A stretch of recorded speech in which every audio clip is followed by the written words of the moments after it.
വളരെയധികം സന്തോഷമുള്ളൊരു ദിവസമാണ് എനിക്കും ഞങ്ങളുടെ ഒരു ക്രൂവിനും. കാരണമെന്ന് വെച്ചാൽ ഇതുപോലൊരു ഭൂമിയിലെ മാലാഖമാരെന്ന് പറയുന്ന അത്തരത്തിൽ ഒരു കൂട്ടത്തിൽ നിന്ന് ഒരു വ്യക്തിയെ, ഒരു വനിതയെ നമുക്ക് നമ്മുടെ ചാനലിൽ ഇങ്ങനെ ഒരു ഇന്റർവ്യൂവിന് കിട്ടുക എന്നുള്ളത് തന്നെ ഏറ്റവും വലിയൊരു കാര്യമാണ്. എത്ര വർഷമായി യു എ ലൈഫിലോട്ട് ചേക്കേറിയിട്ട്? യു എയിൽ 1987 എക്സാക്ട്ലി പറഞ്ഞാൽ ഓഗസ്റ്റ് 5 ഞാൻ സൗദിയിൽ നിന്ന് റിസൈൻ ചെയ്ത് ഇവിടെ വന്നതാണ് ആഫ്റ്റർ മാരേജ്. നഴ്സായിട്ടുള്ള ആ ഒരു ജീവിതം തുടങ്ങിയിട്ടോ? നഴ്സായിട്ടുള്ള ജീവിതം ഇവിടെ സൗദിയിൽ 4 വർഷം ജോലി ചെയ്തു. അതിന് മുമ്പ് ഓൾ ഇന്ത്യ ഇൻസ്റ്റിറ്റ്യൂട്ട് ഡൽഹി അവിടെ ജോലി ചെയ്തു. 1980 സെപ്റ്റംബറിലാണ് ഞങ്ങളുടെ കോഴ്സ് കഴിയുന്നത്.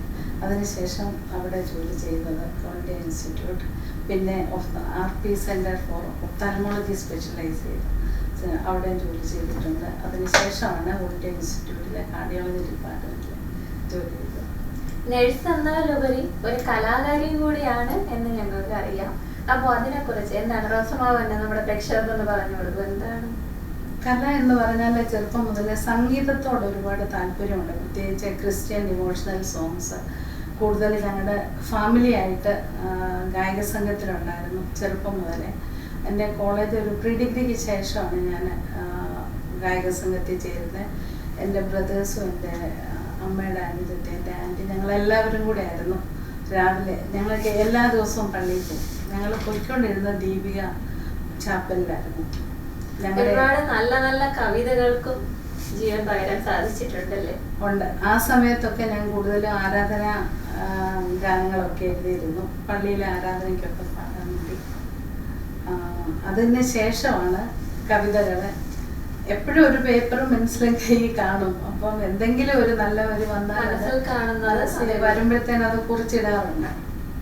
പിന്നെ ധാരാളം വായിക്കുന്നത് കൊണ്ട് കുറേ നാൾ വിട്ട് നിന്നിട്ട് നമുക്ക് ആ ലാംഗ്വേജ് ഒക്കെ എഴുതാനിരിക്കുമ്പോൾ ഇങ്ങനെ താനേ വരുന്നുണ്ട്. വായിച്ചിട്ടുള്ളതിൽ വെച്ച് ഏറ്റവും മറക്കാനാവാത്ത അനുഭവങ്ങളുള്ള ഒരു പുസ്തകം അതേതാണ്?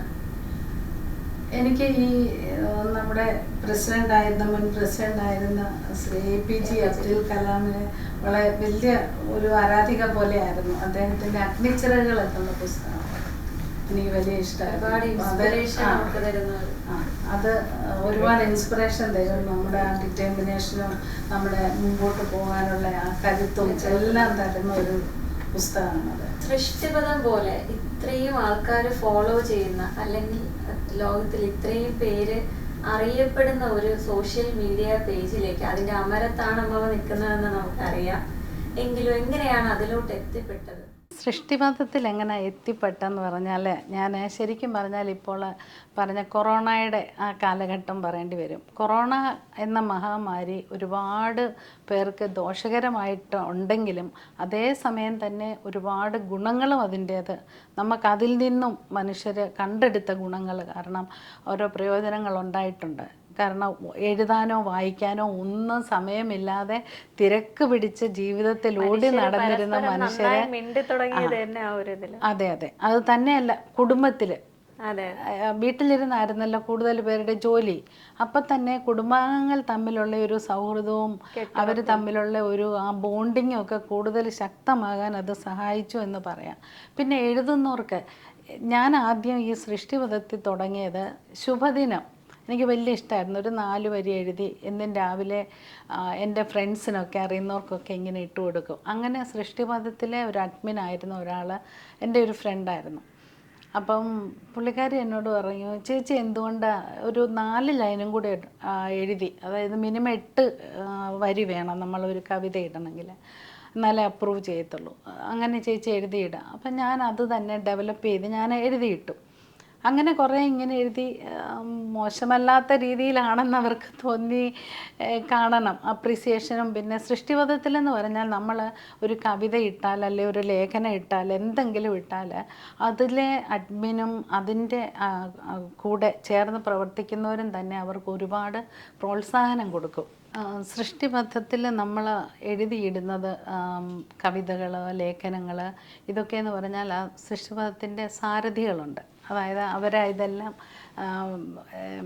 കോർഡിനേറ്റ് ചെയ്യുന്ന ആൾക്കാരുണ്ട്. അവർക്കെല്ലാവർക്കും പല ഉത്തരവാദിത്തങ്ങളുണ്ട്. അപ്പോൾ ഈ ഫേസ്ബുക്കിൽ വരുന്നതിനെല്ലാം ലൈക്ക്, കമൻറ്റ്, അത് വായിച്ച് നോക്കിയിട്ട് കമൻറ്റ്, ഇതൊക്കെ ഉണ്ടെങ്കിൽ നമ്മൾ എഴുതുന്ന ഒരു കാര്യത്തിന് ആരെങ്കിലും ഒരു ഗുഡെന്ന് പറഞ്ഞാൽ തന്നെ നമുക്ക് നല്ല പ്രോത്സാഹനം. അപ്പോൾ അത് ചെയ്യണമെന്നുള്ള നിർബന്ധമാണ്. അതേസമയത്ത് അവർക്ക് എന്തെങ്കിലും പോരായ്മ ഉണ്ടെങ്കിൽ തന്നെ അവരെ പേഴ്സണലി നമുക്ക് അറിയിക്കാം. സോ ഇമ്പ്രൂവ് ചെയ്യാനുമുള്ള സാധ്യതകളെല്ലാം ഉണ്ട്. ഇത് സൃഷ്ടിപഥ ആക്ച്വലി ഇതിൻ്റെ സ്ഥാപകൻ ഒരു സൈനികനാണ്, ശ്രീ സിജു സേവ്യർ എന്ന് പറയും. അദ്ദേഹമാണ് ഇതിൻ്റെ മുഴുവനും എല്ലാവരെയും ഒരുമിച്ച് കൊണ്ടുപോകുന്ന ഒരു വലിയൊരു ശക്തിയാണ്. എത്രയോ ആൾക്കാർക്കിടയിൽ പ്രസിദ്ധമായ ഒരു പേജാണത്. അതിൽ നമുക്ക് എക്സിക്യൂട്ടീവ് കമ്മിറ്റി ഉണ്ട്. അത് കഴിഞ്ഞിട്ട് വലിയൊരു അഡ്മിൻ ഗ്രൂപ്പുണ്ട്. അഡ്മിൻ ഗ്രൂപ്പിലെ കോറാണ്, എക്സിക്യൂട്ടീവ് കമ്മിറ്റി വേറെയുണ്ട്. പിന്നെ വേറെ മെമ്പേഴ്സുണ്ട്. സൃഷ്ടിപഥം സൗഹൃദ കൂട്ടായ്മ എന്ന് പറഞ്ഞാൽ അത് ഒരു ഗ്രൂപ്പുണ്ട്. പിന്നെ FB പേജ് നോക്കാൻ വേണ്ടിയിട്ട് ഇപ്പോൾ ലേറ്റസ്റ്റ് ആയിട്ട് നമ്മൾ അത് സെപ്പറേറ്റ് ചെയ്തിട്ടുണ്ട്. പിന്നെ സൃഷ്ടിപഥം ഇപ്പം ഞാൻ സൃഷ്ടിപഥം പബ്ലിക്കേഷൻ്റെ ചീഫ് എഡിറ്ററായിട്ടാണ് ഈ ജൂൺ 1 മുതൽ എന്നെ അവരാക്കിയിരിക്കുന്നത്. അപ്പം ഒരുപാട് പുസ്തകങ്ങൾ അച്ചടിമഷി പുരണ്ട് കാണാൻ ആഗ്രഹിക്കാത്ത ഏത് എഴുത്തുകാരാണ് ഉള്ളത്. അപ്പം അങ്ങനെയുള്ളവർക്ക് ചിലപ്പം വലിയ വലിയ പബ്ലിഷേഴ്സിൻ്റെ അടുത്തൊന്നും പോയി ബുക്ക് പബ്ലിഷ് ചെയ്യാനുള്ള സാമ്പത്തികമായിട്ടുള്ള ബുദ്ധിമുട്ട് കാണും. അപ്പം ഈ സൃഷ്ടിപഥം എന്ന് പറയുന്നത് അവർക്ക് ഭയങ്കര ഒരു അത്താണിയാണ് എന്ന് പറഞ്ഞാൽ മതി. കാരണം അവർക്ക് പുസ്തകം റിലീസ് ചെയ്ത് കഴിഞ്ഞിട്ട് അത് വിറ്റ് അങ്ങനെ ഒക്കെ ഒരു പൈസ കൊടുക്കുന്ന കാര്യത്തിലൊക്കെ തീരെ വളരെ മിനിമമായിട്ടുള്ള ഒരു ഇതേ എടുക്കുന്നുള്ളൂ. മെഗാ പുസ്തക പ്രകാശനങ്ങൾ ഓരോ ജില്ലാ തലത്തിൽ ഇപ്പോൾ സൃഷ്ടിപഥം ഗ്രൂപ്പ് ഓപ്പൺ ആയിട്ടുണ്ട്. കോട്ടയം ജില്ലയുണ്ട്, ട്രിവാൻഡ്രം, മലപ്പുറം, കണ്ണൂർ, വയനാട്, എറണാകുളം ജില്ല, തൃശ്ശൂർ, എല്ലാ ജില്ലകളിലും ഓരോ കോർഡിനേറ്റേഴ്സും, ആ മെയിൻ കോർഡിനേറ്റേഴ്സ് എല്ലാം കൂടെ കൂടുന്നതാണ് ഈ അഡ്മിൻ ഗ്രൂപ്പ്. എല്ലാ കോർഡിനേറ്റേഴ്സും ഉണ്ട്. പിന്നെ വിവിധ പരിപാടികൾ അതിൻ്റെ അകത്ത് നടത്തുന്നുണ്ട്. തൂലികാ വിസ്മയം ഓരോ ദിവസവും നമ്മൾ എഴുതിയിടുന്നതിൽ നിന്നും 6 എണ്ണം സെലക്ട് ചെയ്തെടുത്തിട്ട് അത് തൂലികാ വിസ്മയമാക്കും. അതിലൊന്ന് ആരെങ്കിലും ഒരാൾക്ക് അയച്ചു കൊടുത്തിട്ട് ഇതിലൊന്ന് സെലക്ട് ചെയ്ത് ആസ്വാദനം എഴുതാൻ പറയും. അപ്പോൾ അതിന് കരളിൽ പതിഞ്ഞതെന്നാണ് പറയുന്നത്. പിന്നെ അതുപോലെ തന്നെ സർഗസാഗരം പിള്ളേർക്ക് വേണ്ടിയുള്ള പെയിൻറ്റിങ് ഓരോ വിഷയം കൊടുക്കും എല്ലാ സൺഡേയിലും. അങ്ങനെയുള്ള നിരവധി പ്രോഗ്രാംസ് ഉണ്ട്. പിന്നെ ഇപ്പം വായന ദിനം, അതിൻ്റെ പ്രത്യേകത ഓരോ സ്പെഷ്യൽ ഡേയ്സിലും എന്തെങ്കിലുമൊക്കെ പ്രോഗ്രാം അതിന് വേണ്ടിയിട്ട് ഓരോ കോർഡിനേറ്റേഴ്സിനെ അല്ലെങ്കിൽ 2 പേരെ വെച്ചാക്കിയിട്ട് വളരെ നന്നായിട്ട് ഒരുപാട് പേരുണ്ട്. മോർ ദാൻ 16,000 വേൾഡ് വൈഡ് ആൾക്കാർ ഇതിൻ്റെ മെമ്പേഴ്സായിട്ടുണ്ട്. അതെനിക്ക് ഭയങ്കര ഒരു സന്തോഷമാണ് തരുന്നത്. എന്താണെന്ന് വെച്ചാൽ ചെറുപ്പം മുതലേ ആ വായനയും ഒക്കെ ഉണ്ടായിരുന്നത് കൊണ്ട് ഇടക്കാലം നഴ്സിങ്ങിന് പോയ ആ പീരീഡിൽ ജോലി ചെയ്ത സമയത്തൊന്നും ഒത്തിരി കോൺസെൻട്രേറ്റ് ചെയ്യാൻ പറ്റിയിട്ടില്ല ഈ എഴുത്തിലും വായിക്കാൻ പോലും. പക്ഷെ നമ്മൾ എഴുതാനിരിക്കുമ്പം എങ്ങനെ വാക്കുകൾ വരുന്നു എന്ന് നമുക്ക് തന്നെ അറിയത്തില്ല. ശരിക്കും അത് ദൈവത്തിൻ്റെ ഒരു ഭയങ്കര അനുഗ്രഹമാണ്. നമ്മളെ ഇപ്പോൾ നേഴ്സസ് മുമ്പേ നമ്മൾ പറഞ്ഞതുപോലെ നമുക്ക് ഒരുപാട് അനുഗ്രഹം കിട്ടുന്ന ഒരു കൂട്ടരായി നേഴ്സസ്, ഡോക്ടേഴ്സൊക്കെ. നമ്മളുടെ ഒരു വേദന ഒരാൾ കുറച്ച് കൊടുക്കുമ്പോൾ ആളോടൊരു പ്രത്യേക ഒരു അട്രാക്ഷൻ ഉള്ളതുപോലെ തന്നെ നമുക്ക് അവരുടെ എല്ലാം പ്രാർത്ഥനകളുണ്ട്. അതുകൊണ്ടൊക്കെ ആയിരിക്കും നമുക്കൊരു കാര്യം ആഗ്രഹിച്ച് നമ്മൾ എഴുതാനിരിക്കുകയോ അല്ലെങ്കിൽ ആരെങ്കിലും ഇന്നത് എഴുതി കൊടുക്കണം, നിമിഷങ്ങൾക്കുള്ളിൽ നമുക്ക് വരികളും വാക്കുകളും ഒക്കെ വരും. എഴുതി കഴിഞ്ഞവർക്ക് ഇത് എവിടെ നിന്ന് വന്നു എന്ന് പോലും നമുക്ക് അതൊക്കെയെന്ന് പറഞ്ഞാൽ നമ്മൾ നേരത്തെ വായിച്ചിട്ടുള്ള നമ്മുടെ ഭാഷയെ നമ്മൾ നേരത്തെ ഡെവലപ്പ് ചെയ്ത് കഴിഞ്ഞാൽ നമ്മുടെ ഉള്ളിലത് കിടക്കും. എപ്പോൾ ആവശ്യമുണ്ടോ അതിങ്ങനെ അഴിച്ചു വിട്ടൊരു തുറന്ന് വിടുന്ന പോലെ നമുക്കത് കിട്ടിക്കൊണ്ടിരിക്കും. അപ്പം അങ്ങനെ വളരെ നല്ലൊരു കൂട്ടായ്മയിലാണ് സാഹിത്യപരമായിട്ട് നോക്കിയാൽ. പിന്നെ ഇതിൻ്റെ എല്ലാ വർഷവും ഈ പ്രാവശ്യത്തെ ചങ്ങമ്പുഴ പാർക്കിൽ വെച്ചായിരുന്നു ഇതിൻ്റെ സൃഷ്ടിപഥത്തിൻ്റെ വാർഷികാഘോഷം. അന്നും 14 ബുക്ക് റിലീസ് ചെയ്തു. ശ്രീ വയലാർ ശരത് ചന്ദ്രവർമ്മ, രാജീവ് ആലെങ്കിൽ തിരക്കഥാകൃത്ത് പാട്ടെഴുതുന്നവരൊക്കെയാണ്. പിന്നെ കുരീപ്പുഴ ശ്രീകുമാർ സാറ്, കവിയെ, അവിടെ അവരൊക്കെ ഉണ്ടായിരുന്നു. അപ്പോൾ അവിടെ അന്ന് ഞാൻ അധ്യക്ഷയായിരുന്നു ആ സമ്മേളനത്തിൻ്റെ. ഒരുപാട് നല്ലൊരു എക്സ്പീരിയൻസ് ആയിരുന്നു. റീസെന്റ് ആയിട്ട് വർക്ക് ചെയ്യുന്നത് എവിടെയാണ്? റീസെൻ്റായിട്ട് ഞാൻ വർക്ക് ചെയ്യുന്നില്ല. ഞാൻ 2018 റിട്ടയറായി. ഞാൻ മിനിസ്ട്രി ഓഫ് ഹെൽത്തിൽ ഒരു സൈക്കാട്രിക് ഹോസ്പിറ്റലിലാണ് വർക്ക് ചെയ്തുകൊണ്ടിരുന്നത്. വളരെ സന്തോഷകരമായ അനുഭവങ്ങളാണ് എൻ്റെ നേഴ്സിംഗ് ലൈഫ് മുഴുവൻ. അതിൽ last 12 years just before retirement director of nursing ആയിട്ടാണ് വർക്ക് ചെയ്തത്. തീർച്ചയായും കൊറോണ എന്നുള്ള ഒരു മഹാമാരി, അതിനെക്കുറിച്ച് ഓർക്കുമ്പോൾ തന്നെ നിപ്പ എന്ന് പറയുന്ന മറ്റൊരു അസുഖത്താൽ അതിനെ ചെറുത്ത് നിൽക്കാനായിട്ട് നമ്മുടെ എല്ലാ ആൾക്കാരെയും ഹെൽപ്പ് ചെയ്ത ഒരു നഴ്സാണ് നമ്മുടെ ലിജി എന്ന് പറയുന്നത്. ആ വ്യക്തിയുടെ, ആ ഒരു ധീര വനിതയുടെ വേർപാടും കൂടി നമ്മൾ ഓർക്കേണ്ടിയിരിക്കുന്നുവല്ലേ. ഭൂമിയിലെ മാലാഖമാര് തന്നെയാണ് സത്യ നഴ്സുമാരെന്ന് പറയുന്നത്. തീർച്ചയായിട്ടും. നമുക്ക് ഇതുവരെ മറക്കാനാവാത്ത എന്തെങ്കിലും ഒരു അനുഭവം ഉണ്ടായിട്ടുണ്ടോ? ഉണ്ട്, ഒരുപാട് അനുഭവങ്ങളുണ്ട്. എന്നാലും ഞാൻ ആദ്യം ജോലി ചെയ്തിരുന്ന all India institute of medical sciences, അവിടെ കാർഡിയോളജി ഡിപ്പാർട്ട്മെൻറ്റ് CCUവിൽ ഒരു പേഷ്യൻ്റ്, നമ്മൾ ലഞ്ച് ടൈം ആകാറായപ്പം ഫുഡ് വന്നു. സാധാരണ നമ്മൾ സ്പൂണ് കൊണ്ട് ടാളൊക്കെ ഒഴിച്ച് ചപ്പാത്തി മുറിച്ചിട്ട് അങ്ങനെ കോരി കൊടുക്കാം. പേഷ്യൻ്റ് എന്നോട് പറഞ്ഞു, ബേട്ടി തുമാരെ ഹാത്ത് സെ മുझे खिला दो, നിൻ്റെ കൈ കൊണ്ട് എനിക്ക് വാരി തരാമെന്ന് ചോദിച്ചു. അപ്പം ഞാൻ അതിനെന്നാ ബാബ, ഞാൻ തരാമല്ലോ എന്ന് പറഞ്ഞ് ഞാൻ ചപ്പാത്തി എല്ലാം, പ്രായമുള്ള ഒരു വ്യക്തിയാണ്. അപ്പം ഓൾ ഇന്ത്യ ഇൻസ്റ്റിറ്റ്യൂട്ടിലൊക്കെ കാർഡിയോളജിയിൽ വരുന്ന ചില പേഷ്യൻസ്, അവർ ഫാമിലി അവിടെ കൊണ്ട് അവരെ അഡ്മിറ്റ് ചെയ്തിട്ട് അങ്ങ് പോകും, കുറേ ദൂരമായിരിക്കും. ഈ ബാബ ബീഹാറിൽ നിന്നോ എന്തോ ആയിരുന്നെന്ന് തോന്നുന്നു, എൻ്റെ ഓർമ്മ വെച്ചാൽ. ഇപ്പോഴും ഞാൻ ആ കിടന്ന കട്ടിലും എല്ലാം ശരിക്കും ഓർക്കുന്നുണ്ട്, എങ്ങനെയാണ് ഇരുന്നതെന്നെല്ലാം ഓർക്കുന്നുണ്ട്. അപ്പം ഞാൻ അങ്ങനെ പറഞ്ഞു, സമ്മതിച്ച് ഞാൻ വാരി കൊടുത്ത് എല്ലാം ക്ലീൻ ചെയ്ത് ബാബയെ ശരിക്ക് പതപ്പിച്ചൊക്കെ കിടത്തി. അപ്പം എന്നോട് പറഞ്ഞു, ഒത്തിരി അനുഗ്രഹങ്ങൾ മക്കൾക്ക് കൊടുക്കേണ്ട എന്ന് അതിലൊക്കെ ഉപരിയായിട്ട് എന്നോട് പറഞ്ഞു, നിന്നെ ദൈവം അനുഗ്രഹിക്കും. ഹിന്ദിയിലാട്ട്, നിന്നെ ദൈവം അനുഗ്രഹിക്കും. ഒത്തിരി ഒത്തിരി സ്നേഹം, പുള്ളിയുടെ ആ അനുഗ്രഹത്തിൽ ഒരുപാട് സ്നേഹം. എന്നിട്ട് കണ്ണ് നിറഞ്ഞ് ഒഴുകുമായിരുന്നു.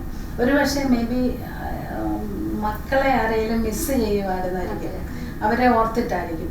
അപ്പം അതെല്ലാം കഴിഞ്ഞിട്ട് ബാബയെ കംഫർട്ടബിൾ ആക്കിയിട്ട് ഞാൻ ഫുഡ് കഴിക്കാനായിട്ട് പോയിട്ട് തിരിച്ചു വന്നപ്പോൾ ഞാൻ കാണുന്നത് ബാബയെ റിസസിറ്റേറ്റ് ചെയ്യുന്നു. സോ അത് എൻ്റെ ഒരിക്കലും മറക്കാത്ത ഒരു ഇത്. അത് കൊടുക്കാൻ മക്കൾക്ക് കൊടുക്കേണ്ടതാണെന്ന് തോന്നുന്നു. എനിക്ക് ആ സമയത്ത് മുഴുവൻ കിട്ടി. അപ്പം എനിക്ക് ഭയങ്കര ഒരു ഹൃദയത്തിൽ ഭയങ്കര ഒരു സംതൃപ്തിയായിരുന്നു. ചരിത്ര പ്രസിദ്ധമായ മാരാമൺ കൺവെൻഷനിൽ അമ്മാമ്മയുടെ കയ്യൊപ്പ് പതിഞ്ഞിട്ടുണ്ട്. കയ്യൊപ്പ് പതിഞ്ഞിട്ടുള്ള 2 ഗാനങ്ങളുണ്ട് അല്ലേ? പിന്നെ അതുപോലെ തന്നെ പ്രവാസ ജീവിതത്തിലും ഇവിടെയും നാടകങ്ങളിൽ അമ്മാമ്മ അതുപോലെ തന്നെ അമ്മാമ്മയുടേതായിട്ടുള്ളൊരു കയ്യൊപ്പ് അവിടെ പതിപ്പിച്ചിട്ടുണ്ട്. അമ്മാമ്മയെ കുറിച്ച് പറയുകയാണെന്നുണ്ടെങ്കിൽ ഞാൻ അറിഞ്ഞത് വെച്ചിട്ട് എത്ര ടൈം എടുക്കും എന്നുള്ളതിലോ അല്ല, പെട്ടെന്ന് ആ ഒരു ഏത് സാഹചര്യത്തിലാണോ നിൽക്കുന്നത് ആ സാഹചര്യം ഉൾക്കൊണ്ടുകൊണ്ട് പെട്ടെന്ന് തന്നെ ഒരു കവിത എഴുതിയെടുക്കാനായിട്ട് അല്ലെങ്കിൽ മനസ്സിൽ സങ്കല്പിച്ചെടുക്കാനായിട്ടുള്ളൊരു കഴിവ് അമ്മാമയ്ക്കുണ്ട്. നമ്മുടെ പ്രേക്ഷകർക്ക് വേണ്ടി പെട്ടെന്ന് മനസ്സിൽ വരുന്ന ഒരു 2 വരി ഒന്ന് അമ്മാമയ്ക്ക് ചൊല്ലിത്തരാൻ പറ്റും? കവിതകൾ അല്ലെങ്കിൽ പാട്ടുകൾ എഴുതാൻ ആ സാഹചര്യം അനുസരിച്ച് എഴുതാനായിട്ട് ആരെങ്കിലും പറയും, ഇന്ന ഒരു കാര്യമുണ്ട്, ഒരു കവിത എഴുതിത്താ അല്ലെങ്കിൽ ഒരു പാട്ട് എഴുതിത്താന്ന് പറയുമ്പം പെട്ടെന്ന് ഒരു സ്പാർക്ക് ഓഫ് എ മൂമെൻറ്റ് എന്ന് പറഞ്ഞാൽ മതി. അപ്പോൾ എനിക്ക് എഴുതാനായിട്ട് തുടങ്ങാനായിട്ടാണ് ഇച്ചിരി ഒരു ലൈൻ തുടങ്ങിക്കഴിഞ്ഞാൽ വരികൾ ഇങ്ങനെ വന്നോളും. അത് എനിക്ക് തോന്നുന്നത് ഞാൻ മുമ്പേ പറഞ്ഞ ഒന്ന് നമ്മൾ പണ്ട് വായിച്ചിട്ടുള്ളതിൻ്റെ ഭാഷ, പിന്നെ ദൈവത്തിൻ്റെ പ്രത്യേക കൃപ. അതില്ലാതെ നമുക്കൊന്നും പറ്റത്തില്ല. നമുക്കറിയാം, നമ്മൾ നടക്കുന്നു, ഇരിക്കുന്നു, നമ്മുടെ ജീവിക്കുന്നത് തന്നെ ദൈവത്തിൻ്റെ കൃപയല്ല. അത് മാത്രമേ ഉള്ളൂ. ഞാൻ പറയും, ദൈവമേ എനിക്ക് തരണം, ഇങ്ങനെ ഞാൻ പറയാറുണ്ട്, മനസ്സിൽ പറയാറുണ്ട്. അങ്ങനെ ഓരോന്നും എഴുതിയിട്ടുള്ളേ. പിന്നെ ഈ അടുത്തിടയ്ക്ക് ഈ നമ്മൾ മനുഷ്യർ ഇപ്പോഴത്തെ ജീവിതത്തിലെന്ന് പറഞ്ഞാൽ ഭയങ്കര തിരക്കാണ്. എപ്പോഴും ഞാൻ ഓർക്കും, എങ്ങോട്ടാണ് ഈ മനുഷ്യൻ ഓടുന്നത്. അങ്ങനെ ഒരു ദിവസം രാവിലെ വന്ന് ഞാൻ നോക്കുമ്പോഴത്തേനും കാറുകൾ ഇങ്ങനെ ഒഴുകുക. ഒന്ന് എണ്ണാമെന്ന് നോക്കിയാൽ പറ്റത്തില്ല. അന്ന് എനിക്ക് പെട്ടെന്ന് എൻ്റെ ഉള്ളിൽ വന്ന കുറച്ച് ലൈൻസ് ഞാൻ ഒരു കവിതാ രൂപത്തിലിട്ടതിൻ്റെ കുറച്ച് ഞാൻ വരികൾ ആലപിക്കാം. അതിൻ്റെ ടൈറ്റിൽ ഇങ്ങനെയാണ്, തീരാത്ത തിരക്ക്. ഓക്കെ. തീർത്താലും തീരാത്ത തിരക്കുള്ള ലോകത്ത് തിരക്കിട്ട് പായുമ്പോൾ ഓർക്കണേ മത്യ, തിരക്കിന്റെ തീരം പുൽകുമാവേളയിലും തിരയുന്നു നീ എന്നും ശാന്തി തൻ തീരം. തിരക്കിന്റെ തീരം പുൽകുമാവേളയിലും തിരയുന്നു നീ എന്നും ശാന്തി തൻ തീരം. എന്തിനായി ഓടുന്നു എന്നോർത്തിടാതെ, എങ്ങോട്ടു ലക്ഷ്യമെന്നറിഞ്ഞിടാതെ, എന്തിനോ വേണ്ടി നീ പാഞ്ഞിടുമ്പോൾ എത്രയോ നഷ്ടങ്ങൾ കൂടെ ഗമിച്ചിടുന്നു. എന്തിനോ വേണ്ടി നീ പാഞ്ഞിടുമ്പോൾ എത്രയോ നഷ്ടങ്ങൾ കൂടെ ഗമിച്ചിടുന്നു. സ്വന്തങ്ങൾ, ബന്ധങ്ങൾ, മിത്രങ്ങൾ എന്നിവ സമ്പത്ത് തന്നെ മരുവിലറിഞ്ഞിടേണം. സ്വന്തങ്ങൾ, ബന്ധങ്ങൾ, മിത്രങ്ങൾ എന്നിവ സമ്പത്ത് തന്നെ മരുവിൽ അറിഞ്ഞിടേണം. സഹർഷം ചേർത്തിടേണം ഇവരെ സദാ, സഫലമാക്ക ജീവിതം തിരക്കു തീർത്തു നീ. സഹർഷം ചേർത്തിടേണം ഇവരെ സദാ, സഫലമാക്ക ജീവിതം തിരക്കു തീർത്തു നീ. GTV ചാനലിൻ്റെ കലയെ പ്രണയിക്കുന്നവർ എന്ന പ്രോഗ്രാമിലേക്ക് എന്നെ ക്ഷണിച്ച ഇതിൻ്റെ ഭാരവാഹികൾ, ബന്ധപ്പെട്ടവർ എല്ലാവർക്കും ഏറെ നന്ദിയും സ്നേഹവും അറിയിക്കുന്നു. ശരിക്കും പറഞ്ഞാൽ ഈ പ്രവാസ ജീവിതത്തിൽ ജോലിക്ക് പുറമെ ഇങ്ങനെയുള്ള കിട്ടുന്ന സമയമൊക്കെ കലയെ സ്നേഹിക്കുന്നവരെ, കലാകാരന്മാരെ, കലാകാരികളെ ഒക്കെ കണ്ടുപിടിച്ച് ഇവിടെ കൊണ്ടുവന്ന് ഇത് പ്രേക്ഷകർക്ക് വേണ്ടി വളരെ നല്ല രീതിയിൽ കാഴ്ചവെക്കുന്ന നിങ്ങളെ തീർച്ചയായിട്ടും ഞങ്ങൾ GTV ഇതിൻ്റെ ക്രൂവിനെ അഭിനന്ദിക്കുന്നു. എല്ലാ ആശംസകളും നിങ്ങൾക്ക് നേരുന്നു. നന്ദി, നമസ്കാരം. It's very honour to be with her. And നമ്മുടെ ക്രൂവിൻ്റെ പേരിലും GTV പ്രേക്ഷകരുടെ പേരിലും ഒരുപാട് നന്ദി അറിയിച്ചുകൊള്ളുന്നു. ഇനിയും ഒരുപാട് കൃതികളിൽ കയ്യൊപ്പ് പതിക്കാൻ സാധിക്കട്ടെ എന്നും പ്രാർത്ഥിച്ചുകൊണ്ട് നിർത്തുന്നു. It's me Aswathy signing off from GTV. Thank U.